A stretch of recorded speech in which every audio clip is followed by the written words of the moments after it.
மருத்துவர் அன்புமணி ராமதாஸ் என்ற ஒரு மனிதர் இந்த நாட்டினுடைய சுகாதாரத்துறை அமைச்சராக பொறுப்பேற்ற பிறகு எத்தனை மக்கள் நலன் சார்ந்த திட்டங்கள் வந்திருக்கு. 108 ஆம்புலன்ஸ் திட்டம் கொண்டு வந்தவர் மருத்துவர் அன்புமணி ராமதாஸ் இல்லையா? போலியோவை ஒழித்தது மருத்துவர் அன்புமணி ராமதாஸ் இல்லையா? டொபாக்கோ போதைப் பொருட்களை ஒழிப்பதற்கு தனி சட்டம் சுதந்திரம் அடைந்து எந்த நாட்டிலும் முடியாத சட்டத்தை கொண்டு வந்து சட்டத்தை நிறைவேற்றியவர் அன்புமணி ராமதாஸ் இல்லையா? அதற்கு பிறகு தாழ்த்தப்பட்ட மக்களுக்கு, இவர்கள் எல்லாம் தாழ்த்தப்பட்ட மக்களுக்கு எதிரானவர்கள் சொன்னார்களே, அம்பேத்கருக்கு பிறகு, மரியாதைக்குரிய பாபா சாஹிப் அம்பேத்கருக்கு பிறகு மருத்துவ படிப்பில் ஒரு தாழ்த்தப்பட்ட மக்களுக்கான இடஒதுக்கீடை சுதந்திரம் அடைந்த இந்தியாவில் நிறைவேற்றி கொடுத்தவர் அன்புமணி ராமதாஸா இல்லையா?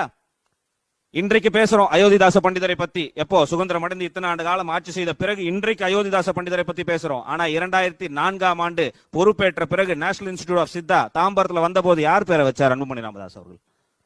தாழ்த்தப்பட்ட சமுதாய மக்களின் விடிவெளியாக இருந்த அயோத்திதாச பண்டிதரை பெயரை கொண்டு வந்து இன்னைக்கு இல்ல 2006ஆம் ஆண்டு வச்சது மருத்துவர் அன்புமணி ராமதாஸ் இல்லையா?